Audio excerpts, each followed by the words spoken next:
Sempre fui muito ativa, né? Muito. E você falando agora de psicanálise, realmente foram onde tive pontos de dor mais fortes, foi onde surgiram as maiores revelações na minha vida. Olhando agora lá atrás, primeira aula de teatro, primeira vez que eu saí de casa, fui morar fora. A segunda vez que eu fui morar fora, quando eu cheguei também me desloquei, descobri a meditação, né? Quando voltei pro Brasil, descobri os outros trabalhos. Então, tem essa relação.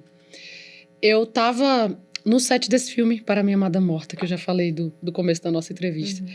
Tinha acabado de filmar, eu tava super feliz. E aí tinha resolvido me mudar para Nova York porque eu queria renascer, eu queria estudar, eu queria me reinventar, assim, tava...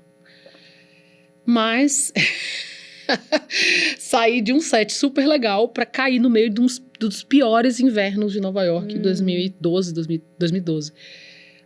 Horrível, assim, horrível. Nossa, e a gente tá acostumado com acordar Calor, no calor, nossa, sol. Você ainda nordestina. Nossa, é um sofrimento. Eu sofro muito no frio. Eu Céu também. cinza. É. Eu tenho uma tendênciazinha deprê, aí eu vou que vou. Eu pego um trem pras estrelas da depressão. Mas tira essa vontade de viver. Você fica assim, você fica... Mas você sabe que depois de... Eu também tenho dificuldade com o inverno. Hoje em dia, depois de muito tempo enfrentando invernos que eu considerava muito diferentes do que eu tô acostumada, eu comecei a gostar, mas na época era difícil. Eu gosto porque também a vida pede um recolhimento. Eu acho que sem esse recolhimento, a gente não é só sol. Ninguém é só sol o tempo inteiro. Esses ciclos são importantes, né? E acho que nos países onde isso é mais equilibrado, a gente equilibra isso dentro da gente melhor. A gente é excessivamente no tempo inteiro. Ninguém tá precisando ser produtivo o tempo inteiro. E no Brasil, parece que você tem que estar sempre produtivo o tempo inteiro. E países que é o inverno, a pessoa é pra dentro o ano inteiro. Tem razão. Então, esse equilíbrio, morar fora me fez gostar. Assim, aí vem a primavera e você vai devagar renascendo, sabe? Eu gostei de viver isso. Na época, foi um horror. E eu lembro chegar lá, assim, desesperada, uma vontade de chorar. Falei, o que eu fiz com a minha vida? Meu Deus, tomei uma decisão de vida louca. Meditação.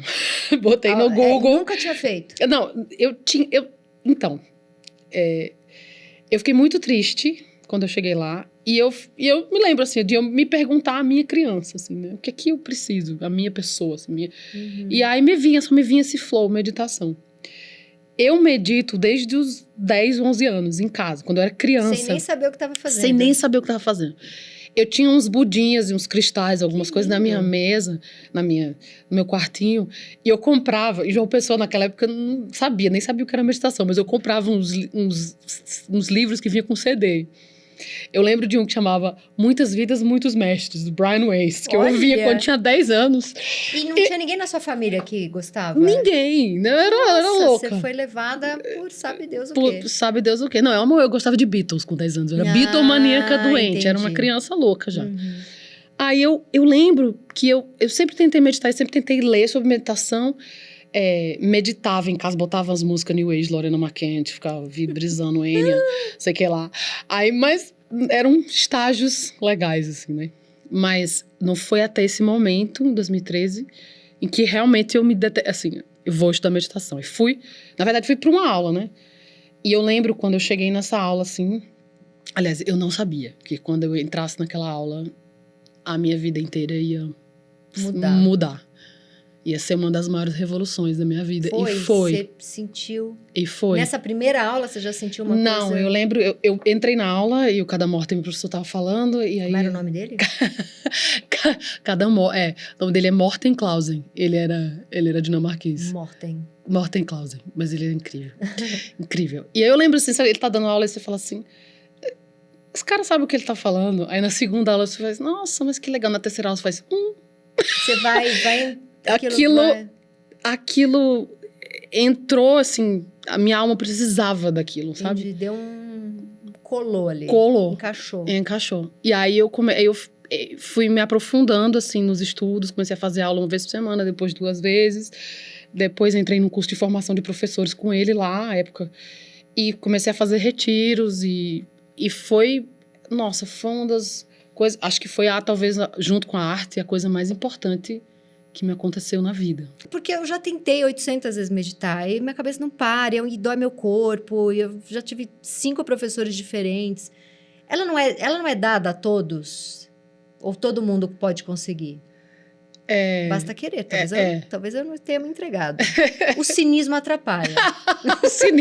Cinismo, no seu caso, ele... No meu caso específico, ele tem atrasado a minha entrega. O que a pessoa precisa fazer para meditar? Você fez 2 perguntas. Eu fiz 9 perguntas. Eu vou começar... já vou entrar no segundo desse assunto. Vou responder a sua primeira pergunta. Tá, coitada, sofrendo. Entrevistadora ansiosa. Não, essa coisa das palestras, nunca imaginei. Eu primeiro comecei a estudar a meditação porque eu precisava sobreviver a mim mesma, né? E aí, depois de anos ali estudando e me misturando com aquilo, porque eu precisava, eu tive um convite de uma professora, que é Lucilena Galvão, professora Lucilena Galvão de filosofia, que ela foi fazer um evento, ela foi ser curadora do evento, ela falou, eu queria que você preparasse uma palestra sobre meditação. Essa professora está louca? Eu nem acreditei que ela pediu isso pra mim. Eu falei, não, você não quer, eu vou te apresentar a minha professora. E aí você chama ela. Não, eu quero que você faça. Aquilo me bugou e eu liguei para as minhas 2 professoras. Eu falei, gente, como assim agora eu vou fazer isso? Vai, faz e já é isso, eu quero que você seja você. A professora Lucilena Galvão, o que ela pedir para mim, mesmo que eu não seja você. Então, assim, ela é o tipo da pessoa que tem um argumento de autoridade da minha vida, que é tudo. Eu falei, bom, eu vou... E de onde você conhece ela? Ela é professora de filosofia. Você fez aula com ela? Faço aula de filosofia com ela. Ai, que máximo. Ela é um máximo. Procura ela na internet. Procurar. Pessoa mais maravilhosa do mundo. 600 palestras no YouTube ela tem, ela é um gênio. E aí, eu fui fazer. E quando eu fui fazer, eu me senti muito bem fazendo. Foi isso que aconteceu. Eu senti que pela primeira vez eu não estava... Sabe quando você está montando uma peça que você precisa que alguém entenda uma crítica social, um contexto histórico? Ali eu só estava compartilhando a mensagem que mais tinha revolucionado a minha vida. E aquilo... Eu estudei e faria de graça para qualquer pessoa. Você acionou o seu lugar comunicador ali. Acionei um lugar que eu não esperava. E aí, na verdade, troca, que é uma energia muito boa, né? Menino, de coisa mais linda da vida, assim. Eu ficaria ali falando daquilo para sempre. E aí, começaram a acontecer convites para outras coisas. E aí, começaram a me convidar. E eu nem me via como uma pessoa que ia falar sobre isso. Mas aí começou a rolar. E eu comecei a gostar. Como música. Ótimo. Foi exatamente isso. Então, ou seja, mais um dos 17 empregos que ela tem. Que ela mesmo criou. Então, aí entrando na pauta meditação, né, que você perguntou. Meditar é o nosso estado natural. A verdade é que, assim, meditar, você pode usar a meditação para respirar melhor no seu horário de almoço, ou para revolucionar a sua vida, para iluminar, saltar de nível, entender como a gente cria a realidade. Então, são acessos muito diferentes. E tem muita coisa por aí disponível, que muita coisa é balela também, e tem uma grande sabedoria disponível, dependendo da sua fome. Entendi. Né? Então, assim, o que é, para mim, por que você perguntou por que você não consegue, né?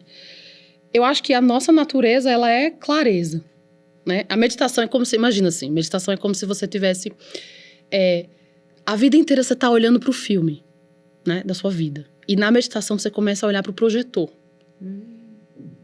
Nossa, peraí, eu tenho uma mente, eu tenho um lugar que cria essas experiências. Na verdade, a gente vive com ponto cego total da nossa realidade, que é a gente... Como se alguém estivesse contando a gente pra gente, como se a gente não tivesse no controle. Exatamente. E justamente quando a gente é muito controlador, é que a gente fica assistindo o nosso filme, em vez de olhar pra quem tá projetando. Exatamente, exatamente. E soltar. Mas a verdade é que, assim, é que a gente não sabe que a gente tem uma mente, a gente não sabe o quanto essa mente é implicada em gerar todas as nossas experiências de realidade. É como se, assim, a nossa mente fosse um céu azul e os pensamentos fossem nuvens. O que acontece que a gente fica super agitado é que, assim, toda nuvem que passa eu vou seguindo. E eu vivo num vórtex em 1000 direções ao mesmo tempo. Nossa. Então, eu sou esse fluxo, né? Eu cheguei aqui de carro, mas eu vou ter que sair. À noite eu vou ter que fazer isso, depois eu tenho que falar com meu filho, não sei o quê, com meu marido. E eu tô, assim, sendo puxado em 10 direções diferentes. Primeiro, por hábito. E porque toda vez eu me permito ser arrastado por essas nuvens, né? Mas eu esqueço que eu sou esse céu azul. Eu sou essa clareza, sem forma e sem cor, que funciona para aparecer objetos e experiências. Eu sou essa sabedoria da vida, essa liberdade essencial. Então, a meditação é repousar nessa liberdade essencial, que é quem a gente é. Porque o resto tudo é código. Né? Tati é uma criação da sua mãe. Você não nasceu, Tati. Quando a criança nasceu no Rei Leão. Sim. Quando a minha filha nasceu, levantaram ela assim pra mim, eu olhei e falei, graças a Deus eu não tô mais grávida. Aí ficaram todo mundo assim, ela não tá emocionada com a criança, só queria não estar mais grávida. Aff, Maria. Mas vai, tava bonito, eu estraguei tudo. Não, mas eu achei isso bom, porque eu às vezes falo, o dia inteiro é demanda. Quem sou eu no meio dessa demanda?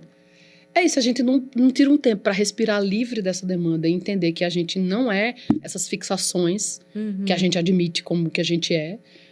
Se a gente não respira livre, a gente é absorvido por tudo isso. Então, a meditação é a nossa natureza. Não é que você vai fazer meditação. O resto é tudo camada de cultura, de identidade, que você foi colando em você. Você, aliás, a rainha da autoficção. Tudo é autoficção. Sim. Total. Então, assim, é mais assim, mas a gente, no fundo, é essa liberdade última, sabe, essa clareza. De chegar nesse lugar? Meu Deus, é o maior descanso, é o único descanso possível. Porque todo o resto é uma sensação boa que passa. Todo o resto é alguma coisa externa, que você fica que nem um rato atrás do próprio rabo. É quase um prazer constante. É quase não, é a paz, esse lugar é a paz. Eu só quero responder um pouco anteriormente. Ela não deixa ela falar. A minha palestra não é sobre meditação só, ela é sobre criatividade, ela tem outras coisas. Tá. E eu falo assim, da minha experiência, como também a meditação me transformou e me ajuda no desenvolvimento da criatividade. Então, pontuando isso. Que eu não quero parecer alguém que, sabe, sou dona de alguma coisa, tudo que eu tenho recebido de professores muito especiais, eu estou simplesmente dividindo a minha experiência, que é muito particular, e você pode gostar ou não gostar. A arte e a meditação são duas armas da minha vida. Eu acho que a arte dá espaço para o claro e para o escuro dentro da gente. E o escuro, ele precisa fazer parte. Né? O escuro é a investigação da dor, de tudo isso que vai deflagrar saltos na sua vida. E botar para fora, e chorar mesmo. Então, a arte produz esse lugar que dá espaço ao claro e ao escuro. E a meditação ilumina o antes disso tudo, assim, o que cria, me mostra como eu estou criando essas narrativas todas, como tudo isso é criado. Nossa, em algum nível. Que lindo. Uau!